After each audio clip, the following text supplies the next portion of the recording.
শুভরাত্রি বন্ধুরা।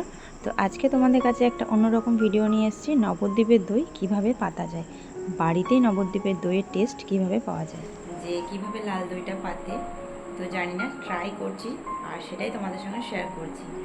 তো চলো কিভাবে করে সেটা তোমাদেরকে দেখাই। নবদ্বীপের লাল দই বাড়িতে কিভাবে পাতা যায় সেই রেসিপিটাই তোমাদের সঙ্গে স্টেপ বাই স্টেপ আমি শেয়ার করব। আমি অবশ্য নিজেও জানি না, আমি এটা অনলাইনে দেখেছি আর দেখেছি আমি 2 দিন আগে। তো ভাবলাম চলো আমি যতটুকু পারবো সেটুকুই তোমাদের সঙ্গে শেয়ার করব। আর কারোর যদি এই দইয়ের রেসিপিটা জানা থাকে অবশ্যই কিন্তু আমাকে কমেন্ট করে জানিও। তো এদিকে আমি গ্যাস জ্বালিয়ে কড়াইয়ের মধ্যে আমি চিনিটা দিয়ে দিলাম, একটু জল দিয়ে দিলাম।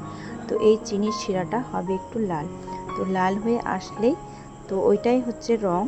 তো তোমরা কিন্তু দেখতে থাকো, আর যদি কোনো ভুল হয়ে থাকে তোমরা কিন্তু আমাকে কমেন্ট করে অবশ্যই জানাবে। আমরা তো বাইরের দই সবাই কিনে খাই, কিন্তু বাইরের দইয়ের থেকে বাড়ির পাতা দইটা বেশি ভালো, তাই না? তো বাড়িতে অনেকেই গরমেতে টক দইটা খায়। তো চলো টক দইয়ের বদলে আজকে আমি বাড়িতেই বানাচ্ছি নবদ্বীপের দই। এমনিতে কিন্তু আমি বাড়িতে টক দই পাতি, কিন্তু ভাবলাম যে চলো আজকে একটু ট্রাই করা যাক নবদ্বীপের দই কীভাবে পাতা যায়। তো এদিকে দেখো চিনির শিরাটা কিন্তু একদম লাল হয়ে এসছে। তো এরপরই হবে যে কীভাবে লালটা হয়। তো এদিকে আমার যে দইয়ের যে একটু সাজু লাগে, তো সেই সাজুটা আমি এভাবে দিয়ে দিলাম।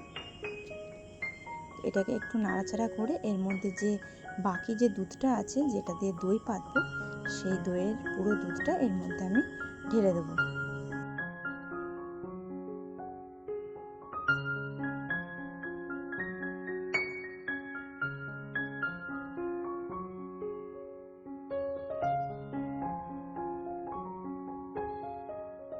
তো যেহেতু এটা মিষ্টি দই করছি, আর এটা মিষ্টিটা মানে একটু না দিলে দইটা ভালো লাগবে না, তো সেই কারণের জন্য আরও 2 চামচ চিনি দিয়ে দিলাম। তো তারপরে বাকি দুধটাও ঢেলে দিলাম এর মধ্যে। তো এটাকে ভালো করে নাড়াচাড়া করে একদম রেখে দেব একটা চাপা দিয়ে, যাতে সকালে উঠে দেখব যে দইটা বসেছে কি না। তো এইভাবে খানিকক্ষণ, একটু দুধটা গরম আছে তো এইভাবে খানিকক্ষণ আমি একটু নাড়াচাড়া করে নেব। তারপরে আমি ভালো করে একটা চেপে ঢাকা দিয়ে দেবো।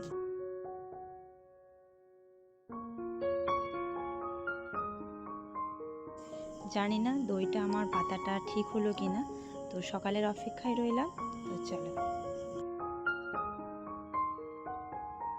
তো দিলাম, জানি না সকালে কি হবে। তো সকালে আমিও যা দেখব তোমরাও তাই দেখবে। তো চলো দইটা তো আমি বসিয়ে দিলাম, কতদূর কি হয় তো সকালে বোঝা যাবে। একটা চাপা ঢাকা দিলাম, কারণ গরম না পড়লে দইটা যেহেতু হয় না। তো সকালেই এসে দেখব। তো চলো, আর তো চলো শুভরাত্রি। কালকে যেহেতু দইটা বসিয়েছিলাম, তো দেখি দইটা কেমন বসেছে আর তোমাদেরকেও দেখাই। চলো। তো ঢাকা খুলে দেখি দইটা বসেছে, কিন্তু দোকানের মতো না। মানে পুরোপুরিভাবে যে দোকানে একটা টাইট মতো একটা যে দই হয় সেরকমটা কিন্তু হয়নি, তবে বাড়িতে খাওয়ার জন্য ঠিক আছে। তো এদিকে আমি বাটিতে নিচ্ছি, নিয়ে দেখি যে কেমন দইটা। আর একটু যদি পুরো হতো তাহলে হয়তো ভালো হতো। তো চলো, আমি যেরকম পেরেছি সেটাই আমি করেছি। তো তোমাদের কেমন লাগলো অবশ্যই কিন্তু আমাকে কমেন্ট করে জানিও। তো এইদিকে আমি বাটিতে দই নিয়ে বসে পড়েছি খাওয়ার জন্য। আমি দইটা খেতে থাকি। তোমাদের যদি আমার ভিডিওটি ভালো লেগে থাকে অবশ্যই আমার চ্যানেলটি সাবস্ক্রাইব করে আমার পাশে থাকার জন্য অনেক অনেক অনুরোধ রইল।